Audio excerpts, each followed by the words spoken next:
Hello everyone, welcome back to another video. മുമ്പൊരിക്കൽ Bigg Boss season 6 review ചെയ്ത സമയത്ത് ഞാൻ പറഞ്ഞിരുന്നു വൈൽഡ് കാർഡ് എൻട്രി ആയിട്ട് വന്ന സായിയുടെ ഗെയിം ഇതുവരെ റിവ്യൂ ചെയ്യാൻ പറ്റും എന്ന് എനിക്ക് തോന്നുന്നില്ല. കുറച്ച് നാളും കൂടെയൊക്കെ സായി എന്താണ് ഉദ്ദേശിക്കുന്നതെന്ന് ഒബ്സർവ് ചെയ്യട്ടെന്ന്. ആൻഡ് ഇപ്പോൾ ഞാൻ വിചാരിക്കുന്നു ഇതാണ് സായിയുടെ ഗെയിമിനെ പറ്റി റിവ്യൂ ചെയ്യാൻ പറ്റിയ ഒരു സമയം എന്നെനിക്ക് തോന്നുന്നു. അതിന് കാരണം മറ്റൊന്നുമല്ല, നമ്മുടെ ടിക്കറ്റ് ഫിനാലെ ഗെയിംസിൽ വളരെ നല്ലൊരു പെർഫോമൻസ് കാഴ്ചവെച്ച ഒരാളാണ് സായി. സോ അപ്പോൾ സായിയുടെ ഒരു ബിഗ് ബോസ് ജേർണി എന്ന് നോക്കുമ്പോൾ വൈൽഡ് കാർഡ് എൻട്രി ആയിട്ടാണ് സായി വന്നത്. സോ അതുകൊണ്ട് തന്നെ ഡെഫിനറ്റ്ലി പുറത്ത് നടക്കുന്ന കുറച്ചധികം കോൺട്രവേഴ്സീസും അകത്ത് കണ്ടസ്റ്റൻസ് എന്തൊക്കെ കാര്യങ്ങളാണ് ചെയ്യുന്നത്, അതെന്താ ഞാൻ അങ്ങനെ പറയുന്നതെന്ന് അറിയാമോ? കാരണം ഇപ്പം അതിനകത്ത് നോക്കുവാണെങ്കിൽ നമ്മൾ ഇപ്പം ഒരു കണ്ടസ്റ്റൻസ് വേറൊരു കണ്ടസ്റ്റന്റിനെ പറ്റി പറയുന്നത് നമ്മൾ കേൾക്കുന്നുണ്ട്. പക്ഷെ ആ ഒരു കണ്ടസ്റ്റന്റ് മറ്റൊരാൾ അവരെ പറ്റി എന്താണ് പറയുന്നതെന്ന് അറിയുന്നില്ല. പക്ഷെ പുറത്തു നിന്ന് വൈൽഡ് കാർഡായിട്ട് വന്നിരിക്കുന്ന ആൾക്കാർക്ക് ഓരോ ആൾക്കാരെ പറ്റി മറ്റേ ആൾക്കാർ എന്താണ് പറഞ്ഞിട്ടുള്ളതെന്ന് അവർക്കറിയാം. സോ ആ ഒരു കാര്യങ്ങളൊക്കെ വെച്ച് ഗെയിം കളിക്കാൻ വേണ്ടിയിട്ടാണ് അവരവിടെ വന്നിരിക്കുന്നത്. അപ്പോൾ സായിയുടെ ആദ്യത്തെ 1-2 ആഴ്ചത്തെയൊക്കെ പെർഫോമൻസസ് നോക്കണം. പെർഫോമൻസ് എന്നൊന്നും പറയാൻ വേണ്ടിയിട്ടൊന്നുമില്ല. വന്ന് അന്നത്തെ ദിവസം തന്നെ നമ്മുടെ ജാസ്മിനെ ഹെൽപ്പ് ചെയ്യാൻ പോയി. ബിഗ് ബോസിന്റെ വാണിംഗ് ഒക്കെ കിട്ടിയ ആളാണ് സായി. അതുകൊണ്ട് തന്നെ കുറെ ആൾക്കാർ ഇപ്പൊ സായിനെ സീക്രട്ട് ഏജന്റ് എന്നുള്ള പേര് മാറ്റി ജാസ്മിൻ ഏജന്റ്, മുല്ലപ്പൂ ഏജന്റോ അങ്ങനെ എന്തൊക്കെയോ വിളിക്കുന്നതൊക്കെ ഞാൻ കണ്ടായിരുന്നു. And I don't think so. Sai അവിടെ പോയിരിക്കുന്നത് ജാസ്മിൻ ഒബ്വിയസ്ലി സായിയുടെ ഫ്രണ്ട് ആണ്, നമുക്ക് എല്ലാവർക്കും അറിയാവുന്ന കാര്യമാണ്. അപ്പൊ ജാസ്മിനെ ഹെൽപ്പ് ചെയ്യാൻ വേണ്ടിയിട്ടാണ്, ജാസ്മിന് ട്രോഫി എടുത്ത് കൊടുക്കാൻ വേണ്ടിയിട്ടാണ് സായി അവിടെ പോയെന്ന് എനിക്ക് തോന്നുന്നില്ല. അതുപോലെ തന്നെ സായി ലൈഫ് സ്റ്റോറീസ് പറഞ്ഞ സമയത്തും പലപ്പോഴായിട്ട് സായി പറഞ്ഞിട്ടുണ്ട് ബിഗ് ബോസ് കപ്പ് കിട്ടണം അല്ലെങ്കിൽ അതിന്റെ ടൈറ്റിൽ വിന്നർ ആകണം എന്നുള്ള ഒരു ഉദ്ദേശം അല്ല സായിക്കുള്ളത്.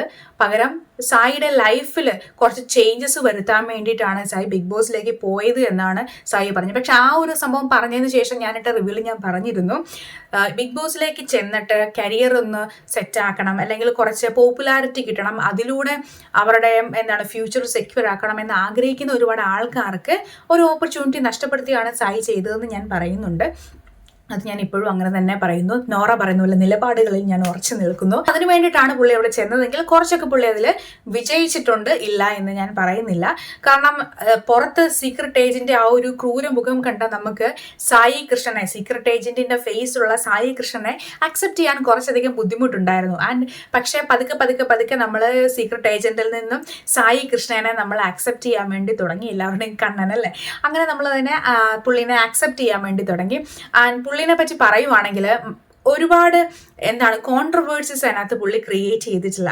കോൺട്രവേഴ്സീസ് ക്രിയേറ്റ് ചെയ്യുക അല്ലെങ്കിൽ അത് controversy kind of contents create ചെയ്തതാണ് ബിഗ് ബോസിൽ നിലനിൽക്കാനുള്ള ഒരു ഒരു സംഭവം എന്ന് ഞാൻ വിചാരിക്കുന്നില്ല. അവിടെയുള്ള എല്ലാ ആൾക്കാർക്കും ഒരുപോലെ ഇഷ്ടമുള്ള ഒരാളാണ് സായി എന്ന് ഞാൻ വിശ്വസിക്കുന്നു. അതുപോലെ തന്നെ സായി എല്ലാവരെയും ട്രീറ്റ് ചെയ്യുന്നത് ഒരുപോലെ തന്നെയാണ്. ഇതിനകത്ത് ഇപ്പം ചില ആൾക്കാർ മിണ്ടത്തില്ല, ചില ആൾക്കാരെ മാത്രമേ നോമിനേഷനിലേക്ക് ഇടുകയുള്ളൂ, അങ്ങനെയൊക്കെയുണ്ട്. പക്ഷെ സായി അങ്ങനെയൊന്നും അല്ല ചെയ്യുന്നത്. അപ്പൊ തുടക്കത്തിൽ നമുക്ക് സായിയുടെ ഗെയിം പ്ലാൻ എന്താണ് എന്നുള്ളതിൽ നമുക്കും ഒരു കൺഫ്യൂഷൻ ഉണ്ടായിരുന്നു. എനിക്ക് തോന്നുന്നു സായിക്കും ഒരു കൺഫ്യൂഷൻ ഉണ്ടായിരുന്നു. കാരണം സായി ടാർഗറ്റ് ചെയ്യും എന്ന് പറഞ്ഞ ആളെ അല്ല സായി അവിടെ പോയി ടാർഗറ്റ് ചെയ്തത്. ആൻഡ് നോമിനേഷനിലൊക്കെ ആണെങ്കിലും പുള്ളി നോമിനേറ്റ് ചെയ്യുമ്പോഴത്തേക്കും ഇതിനാണ് ഇയാളെ നോമിനേറ്റ് ചെയ്യുന്നത് എന്ന് ഞാൻ പലപ്പോഴും ചിന്തിച്ചിട്ടുണ്ട് കേട്ടോ. ചിലപ്പോൾ അത് സായിയുടെ ഒരു ഗെയിം ആയിരിക്കാം, അല്ലെങ്കിൽ സായി അവിടെ കളിച്ച ഗെയിം തെറ്റിപ്പോയതായിരിക്കാം, എന്തുമാകാം. പക്ഷെ ഇനിയിപ്പം അതൊക്കെ പാസ്റ്റ് ആണ്, past is past. And definitely ഓഡിയൻസുമായിട്ട് കണക്ട് ചെയ്യുക എന്ന് പറഞ്ഞൊരു സംഭവമുണ്ട്. ഓഡിയൻസുമായിട്ട് കണക്ട് ചെയ്യുക എന്ന് വെച്ചാൽ പല രീതിയിലാണ്. ഒന്ന്, അവർ എന്ത് ഗെയിമാണ് കളിക്കുന്നത്, ആർക്കെതിരെയാണ് ഗെയിം കളിക്കുന്നത് എന്നുള്ള കാര്യം ഓഡിയൻസിനെ കൺവിൻസ് ചെയ്യിക്കുക. അതിലൂടെ നമുക്ക് ഓഡിയൻസിന്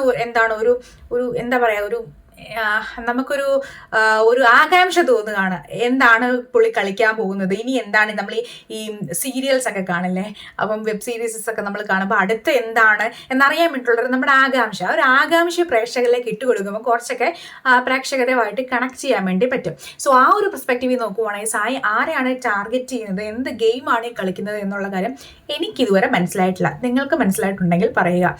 ആൻഡ് പുള്ളി എല്ലാവരുമായിട്ട് ഒരു സോഫ്റ്റ് ആയിട്ടുള്ള ഒരു അപ്രോച്ച് ആയതുകൊണ്ട് തന്നെ ഹൗസിനുള്ളിലുള്ള എല്ലാവർക്കും സായിനെ ഇഷ്ടമാണ്.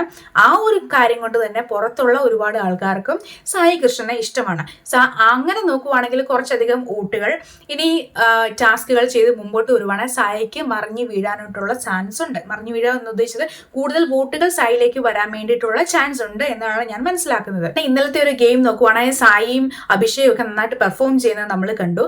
അതിന്റെ കാരണം എന്താണെന്ന് ചോദിച്ചാൽ ടാസ്കുകൾ ഒന്ന് മാറി വന്നത് വന്നതുകൊണ്ടാണ്. കാരണം ഇതുവരെ ഉണ്ടായിരുന്ന എന്താണ് ഒരുപാട് ഒച്ച വെച്ച് അല്ലെങ്കിൽ പറഞ്ഞ് ജയിക്കുന്ന അങ്ങനത്തെ കൈൻഡ് ഓഫ് ഒരു ടാസ്ക് ആയിരുന്നില്ല. അത് വളരെ ശ്രദ്ധയും ബുദ്ധിയും ഒക്കെ യൂസ് ചെയ്യേണ്ട ടാസ്ക് ആയതുകൊണ്ടാണ് സായിയും അഭിഷേകും ഒക്കെ അതിൽ എക്സൽ ആയത്. ഇനി തിരിച്ചിനി ഈ ഒരു കൈൻഡ് ഓഫ് ടാസ്കുകൾ തന്നെ ആയിരിക്കില്ല. ഇതിപ്പോ ടിക്കറ്റ് ഫിനാലെയാണ് അല്ലേ, അല്ലാതെ ഇനി ടിക്കറ്റ് ഫിനാലെ കഴിഞ്ഞു ആരാണ് ടിക്കറ്റ് ഫിനാലെ പോകുന്നത് എന്ന് അറിഞ്ഞു കഴിഞ്ഞാൽ ബാക്കിയുള്ള ബിഗ് ബോസ് ഗെയിംസ് സ്റ്റാർട്ട് ചെയ്യും. സോ ആ ഗെയിംസ് ഈ കൈൻഡ് ഓഫ് ഗെയിംസ് ആയിരിക്കണമെന്നില്ല. അപ്പൊ സായിക്ക് കറക്റ്റ് ആയിട്ട് അതുപോലെ പെർഫോം ചെയ്യാൻ പറ്റുന്ന ഗെയിംസ് ആയിരിക്കില്ല. സോ ആ ഗെയിംസ് സായി എങ്ങനെ അതിനെ അപ്രോച്ച് ചെയ്യുന്നു, എങ്ങനെയാണ് അതിൽ പെർഫോം ചെയ്യുക, ആർക്കെതിരെയാണ് ഗെയിം കളിക്കുക എന്നൊക്കെ അനുസരിച്ചിരിക്കും സായിയുടെ ടോപ്പ് 5ലേക്കുള്ള ജേണിയും വിന്നർ ആകാനായിട്ടുള്ള ചാൻസ് ഉണ്ടോ അല്ലെങ്കിൽ ആ ഒരു ഫ്യൂച്ചറൊക്കെ നമ്മൾ അങ്ങനെ നമുക്ക് പറയാൻ വേണ്ടി പറ്റത്തുള്ളൂ. സോ ഇപ്പം നോക്കുവാണെങ്കിൽ സായി കൃഷ്ണൻ എന്ന് പറയുന്ന ഒരു എക്സലന്റ് ഗെയിമർ ആണ് എന്ന് ഞാൻ പറയില്ല. കാരണം പുള്ളി എല്ലാ കാര്യങ്ങളും ചിന്തിച്ച് ഒരാൾക്കെതിരെ അല്ലെങ്കിൽ അതിലെ ആ കളികൾ മനസ്സിലാക്കി കളികൾ പ്ലാൻ ചെയ്ത് മുമ്പോട്ട് പോകുന്ന ഒരാളല്ല സായി. ഇപ്പം മറ്റ് കണ്ടസ്റ്റൻസിനെ നോക്കുവാണെങ്കിൽ ഒരാൾ കയറി വരുന്നു, അപ്പോൾ അയാൾക്കെതിരെ അയാളെ പൊട്ടിച്ചാലേ ടോപ്പിലേക്ക് വരാൻ പറ്റുള്ളൂ എന്ന രീതിയിൽ ഗെയിം കളിക്കുന്ന ഒരുപാട് ആൾക്കാരുണ്ട്. അപ്പോൾ അങ്ങനെ ഒരാളല്ലാത്ത സ്ഥിതിക്ക് സായി കുറച്ച് ശ്രദ്ധിച്ചൊക്കെ കളിച്ചാലേ ഉള്ളൂ ടോപ്പ് 5ലേക്ക് വരാൻ വേണ്ടി പറ്റത്തുള്ളൂ. ഈവൻ സായി വിന്നർ ആകണമെന്ന് ആഗ്രഹമില്ല എന്നൊക്കെ പറഞ്ഞാലും കുറച്ച് ശ്രദ്ധിച്ച് ഗെയിം കളിച്ചാൽ വിന്നറൊക്കെ ആകാൻ വേണ്ടിയുള്ള ചാൻസ് ഉണ്ട്. അപ്പൊ ചുരുക്കി പറഞ്ഞ ഇത്രയൊക്കെ കാര്യങ്ങളാണ് എനിക്ക് സായിയുടെ ഗെയിമിൽ നിന്ന് മനസ്സിലാകുന്നത്. സായി നല്ലൊരു മനുഷ്യനാണ്, നല്ലൊരു മനസ്സിന്റെ ഉടമയാണ്, നല്ലൊരു സുഹൃത്താണ്, വിശ്വസിക്കാൻ പറ്റുന്ന ഒരാളാണ് എന്നൊക്കെയുള്ള കാര്യങ്ങൾ സായി എന്താണെങ്കിലും ബിഗ് ബോസിൽ പ്രൂവ് ചെയ്ത് കഴിഞ്ഞിട്ടുണ്ട്. അപ്പോൾ അങ്ങനെ ഒരു ഫ്യൂച്ചർ, നല്ലൊരു ഫ്യൂച്ചർ സായിക്ക് കിട്ടട്ടെ. ഇനി പുറത്തേക്ക് ഇറങ്ങിയ സീക്രട്ട് ഏജന്റിനെ നിങ്ങൾ കാണാൻ പോകുന്നില്ല എന്നൊക്കെ സായി പറഞ്ഞു കഴിഞ്ഞാൽ അയ്യോ എന്ത് ചെയ്യുമെന്ന് എനിക്ക് അറിഞ്ഞുകൂടാ. എന്താണെങ്കിലും നല്ലൊരു ഫ്യൂച്ചർ ബിഗ് ബോസിലും ബിഗ് ബോസിന് ശേഷവും സായിക്ക് കിട്ടട്ടെ എന്ന് ഞാൻ ആഗ്രഹിക്കുകയാണ്. അപ്പോൾ എന്താണ് സായിയുടെ ഗെയിമിനെ പറ്റി നിങ്ങൾക്ക് തോന്നുന്നതെന്ന് പറയുക. അടുത്ത വീഡിയോയിൽ വീണ്ടും കാണാം. ബൈ.